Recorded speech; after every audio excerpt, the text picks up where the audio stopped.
ભરૂચમાં ડમ્પર ચાલકે મચાવ્યો કહેર। મદીના પાર્ક સોસાયટીમાં ડમ્પર ચાલકે 8 વીજ પોલ ધરાશાયી કર્યા। માટી ખાલી કરીને પરત ફરતી વખતે ડમ્પર ચાલકે હાઇડ્રોલિક ટ્રોલી નીચે કરી ન હતી અને રસ્તામાં વીજ પોલ તોડતો ગયો। કેટલાક વીજ પોલ જમીન ઉપર પડ્યા તો કેટલાક ઘરો પર। ઘટનામાં કોઈ જાનહાનિ નથી થઈ। ડમ્પર ચાલકની બેદરકારી સામે આવી રહી છે। ટ્રોલી નીચે ન કરતા વીજતાર સાથે અથડાઈ હતી, જેના કારણે વીજ પોલ વીજતાર પણ તૂટી ગયા। 8 જેટલા વીજ પોલ ધરાશાયી થયા।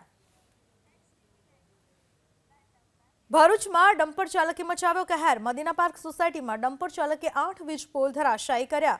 માટી ખાલી કરીને પરત ફરતી વખતે ડમ્પર ચાલકે હાઇડ્રોલિક ટ્રોલી નીચે કરી ન હતી અને રસ્તામાં વીજ પોલ તોડતો ગયો। કેટલાક વીજ પોલ જમીન ઉપર પડ્યા તો કેટલાક ઘરો પર। ઘટનામાં કોઈ જાનહાનિ નથી થઈ। ડમ્પર ચાલકની બેદરકારી સામે આવી રહી છે। ટ્રોલી નીચે ન કરતા વીજતાર સાથે અથડાઈ હતી, જેના કારણે વીજ પોલ વીજતાર પણ તૂટી ગયા। 8 જેટલા વીજ પોલ ધરાશાયી થયા।